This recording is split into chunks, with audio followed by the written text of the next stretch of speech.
আগামী ৫ই আগস্ট মানবতা বিরোধী অপরাধে ফাঁসির দণ্ড নিয়ে ভারতে নির্বাসনে থাকা সাবেক প্রধানমন্ত্রী শেখ হাসিনা প্রথমবার কোনো অনুষ্ঠানে ভার্চুয়াল মাধ্যমে যুক্ত হতে যাচ্ছেন বলে খবর দিয়েছে ভারতের একটি সংবাদ মাধ্যম। এই ভার্চুয়াল অনুষ্ঠানে হাসিনার অংশগ্রহণের বিষয়ে ভারত সরকারের অবস্থান স্পষ্টভাবে জানতে চেয়েছে বাংলাদেশ।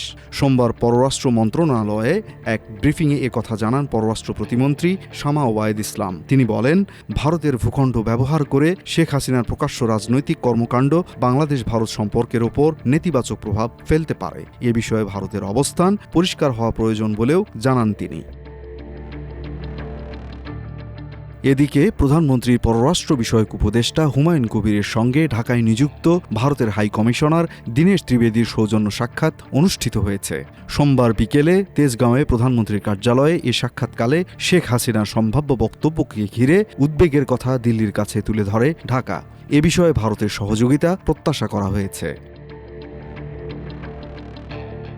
সম্প্রতি ভারতীয় সংবাদ মাধ্যমে প্রকাশিত প্রতিবেদনে বলা হয়, ৫ই আগস্ট দিল্লিতে আয়োজিত একটি অনুষ্ঠানে ছাত্র জনতার গণ অভ্যুত্থানে ক্ষমতাচ্যুত শেখ হাসিনা ভার্চুয়ালি যুক্ত হবেন।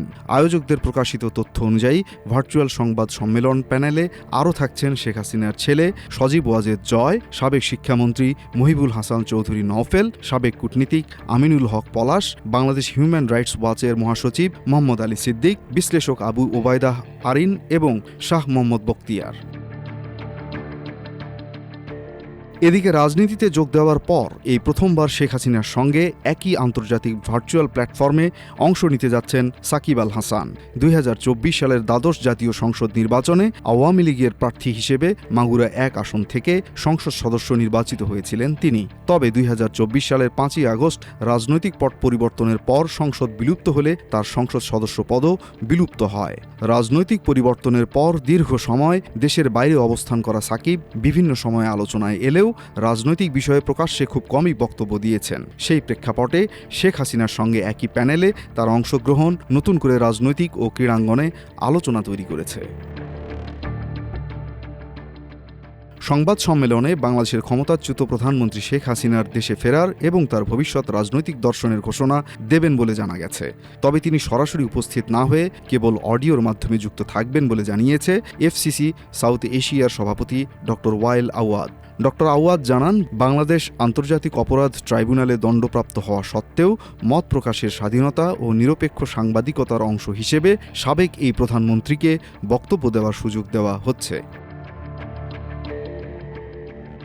ওয়াইল আওয়াদ আরও উল্লেখ করেন যে গত ১৯ জানুয়ারি থেকে বাংলাদেশের হাই কমিশনারকে একাধিকবার এফসিসিতে বক্তব্য দিতে এবং সাংবাদিকদের মুখোমুখি হওয়ার আমন্ত্রণ জানানো হলেও তিনি সাড়া দেননি।